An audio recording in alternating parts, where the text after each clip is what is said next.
This podcast is brought to you by Contessa Digital.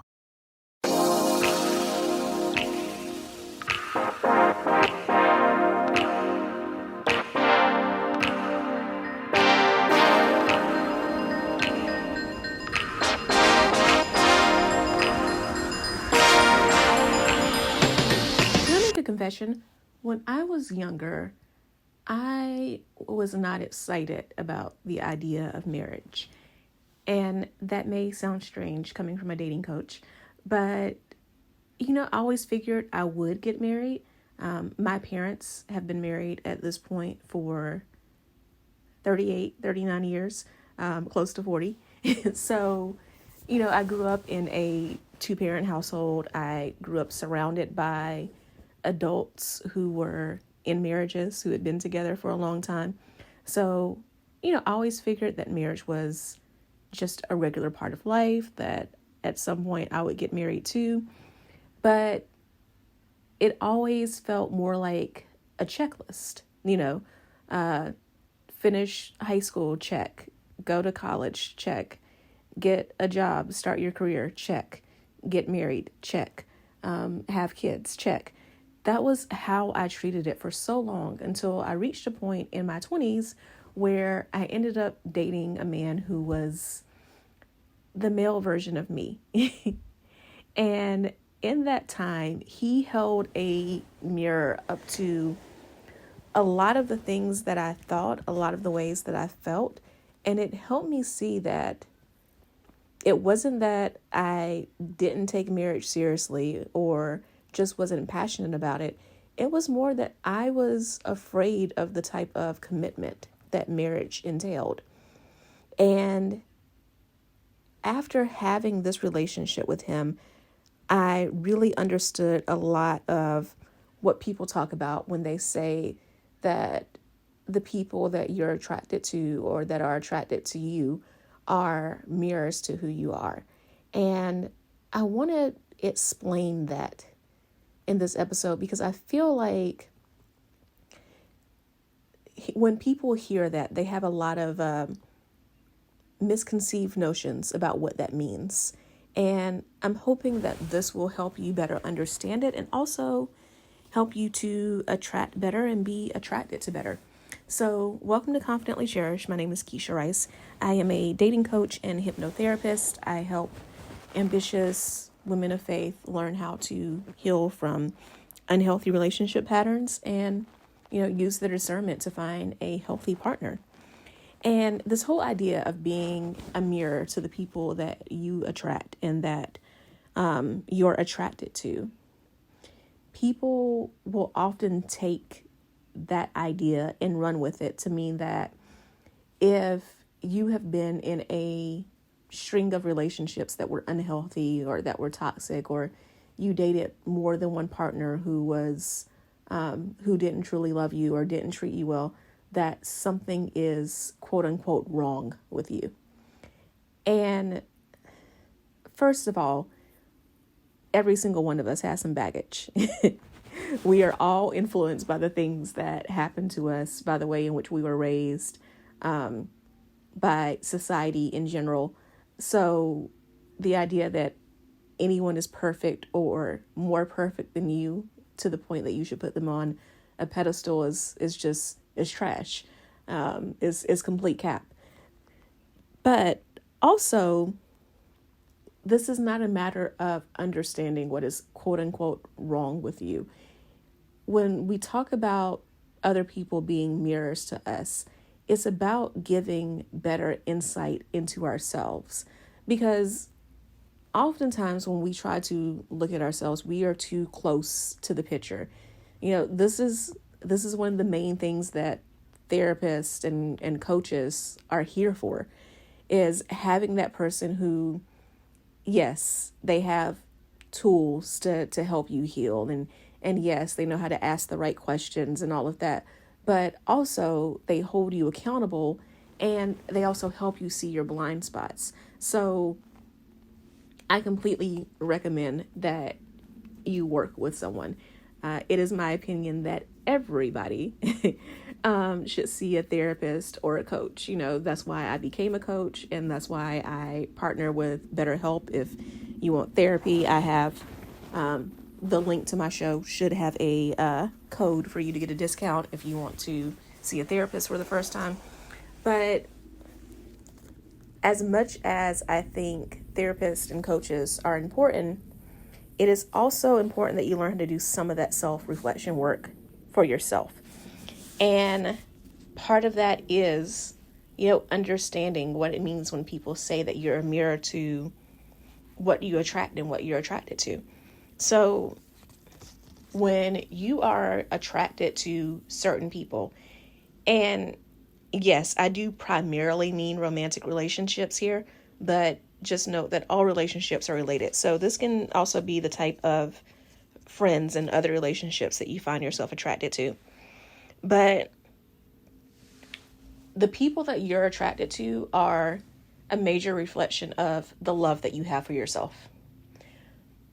Because if you are not showing yourself love, if you're not showing yourself a lot of care, if you're not putting yourself first as a priority, you will be attracted to people who, one, allow you to people please, allow you to be dumped on by their trauma.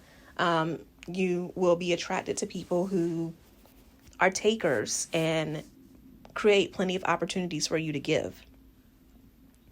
But also, when you don't truly love yourself, your standards are lower. And the people that you attract and how they treat you reflects that. So, oftentimes when you are still on that journey of, learning how to love yourself and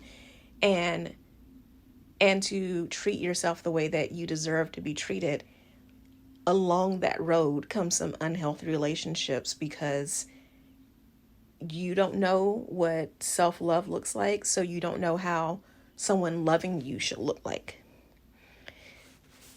To that extent, who you're attracted to is also a reflection of how much you value yourself. If you find yourself consistently attracted to people who are, I don't want it to be misconstrued when I say someone who is beneath you, but I hope that you understand what I mean in the fact that if you're someone who you're hardworking, you are constantly, trying to do better, trying to treat people right, you have ambitions, you have goals, and you constantly find yourself attracted to people who don't have positive things to say, don't have positive things going on in their life, aren't trying to do anything to make their situations better, it is a sign that you have placed your value of yourself at much lower than it needs to be. You don't realize how awesome and amazing you are. And because you are seeing yourself as low value and treating yourself as low value, then you find yourself attracted to people who are also very low value. The people that you are attracted to are also a mirror of your boundaries, because when you have a lot of love for yourself, you are very particular about who has access to you and who is allowed in your circle, in your presence in general, and then also the level of access that they get once they're in your circle. I've explained to more than one client of mine that we have to treat our relationships like the solar system. So, you are the sun, and there are people in your life who get to be Mercury. You know what I mean? They're very close to you. They oftentimes know your thoughts and feelings about subjects. You can confide in them. And there are people in your life who most definitely need to be Pluto, right?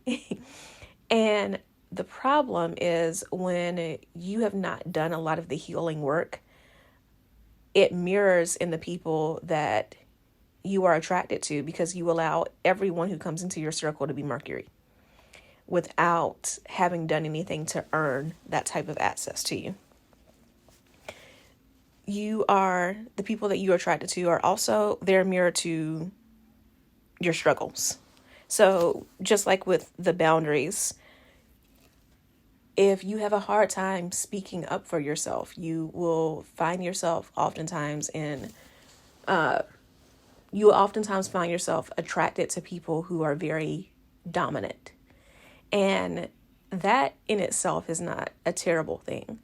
But especially if you don't have those boundaries in place, if you don't have that self-love in place, being attracted to someone who is dominant can end up being in a relationship with someone who is controlling. And that is not what you want to be. People talk about soft life and resting in femininity, and I have no problem with that. I have no problem with a woman who wants to be in a relationship in which she allows, the man to have more of the decision-making power. She allows him to control more of the things that happen in the household.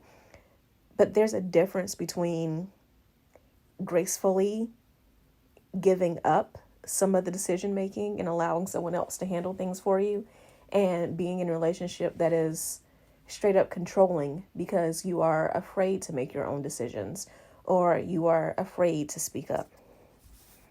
And then, let's talk about people who are attracted to you. The people who are attracted to you, like, that is a mirror to how available you are. It is very true that when you talk about people who are abusive, people who are narcissistic, people who are scammers, they know who they can target. They know who is an easy mark. And if you have fallen victim to those type of relationships, this is not a knock on you, but it is a wake-up call that now is the time for you to start working on the self-love that I mentioned earlier, and also to work on your discernment skills and to become the type of person who vets people, to become the type of person who makes it known that you have standards and boundaries in place.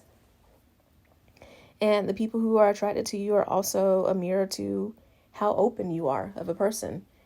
And there's a healthy balance with that, because I have definitely seen women be in a position where they are so warm and open and friendly that everybody and their mama pours into their life, and they constantly get overwhelmed and burned out from trying to help people and fix people and all of that.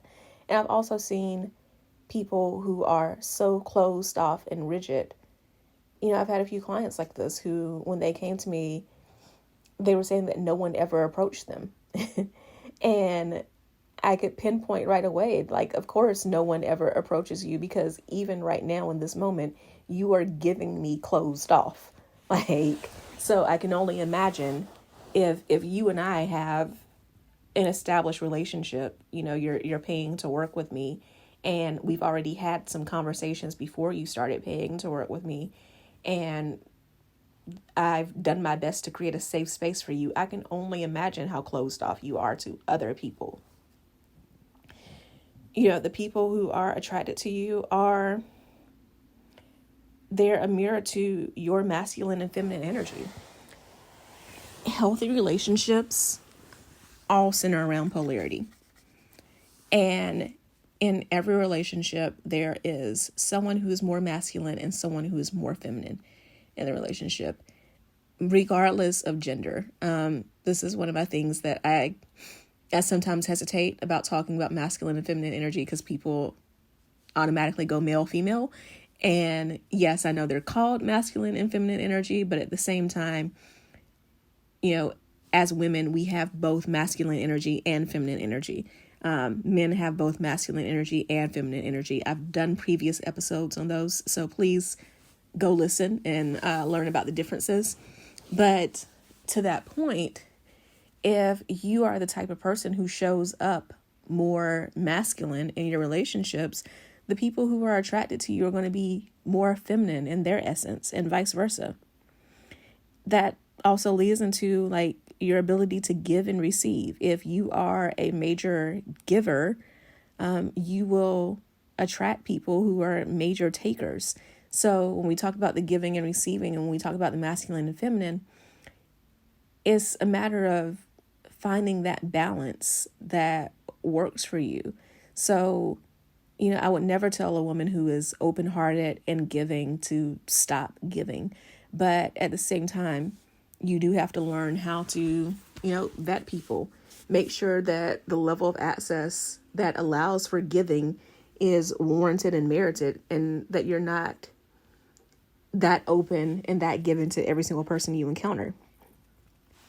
But, when we hear this idea that we're a mirror to the people that we attract and that we're attracted to, it's a matter of understanding that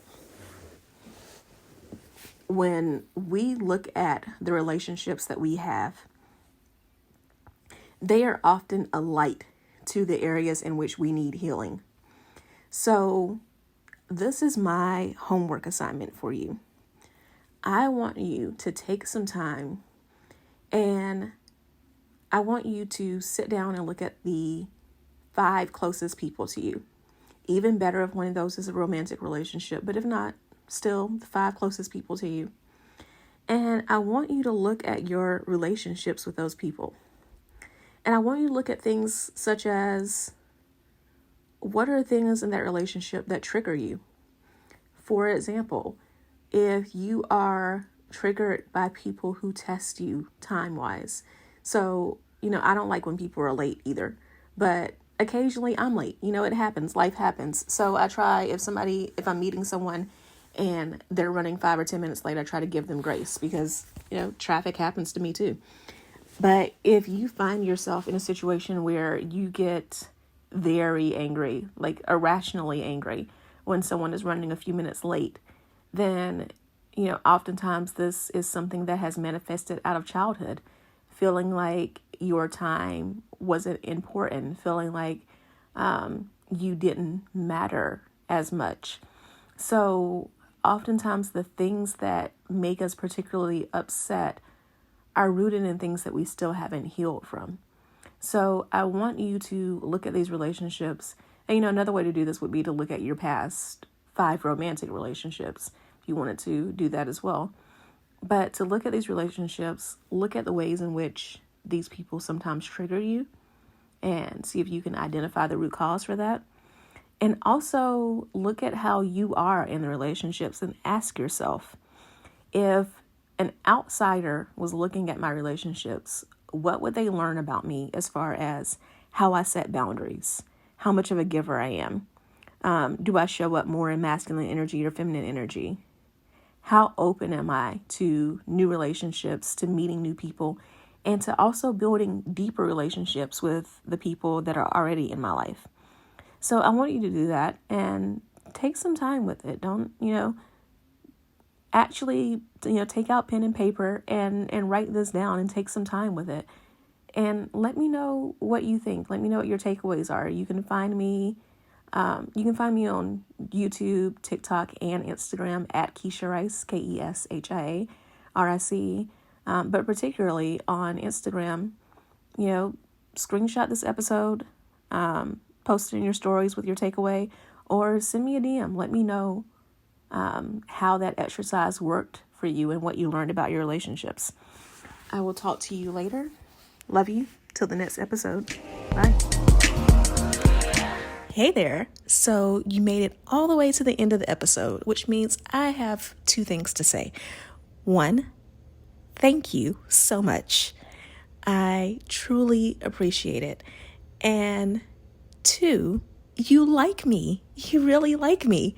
So I would appreciate it if you would show that like by subscribing to this podcast so that more people can hear about it and enjoy it as much as you do.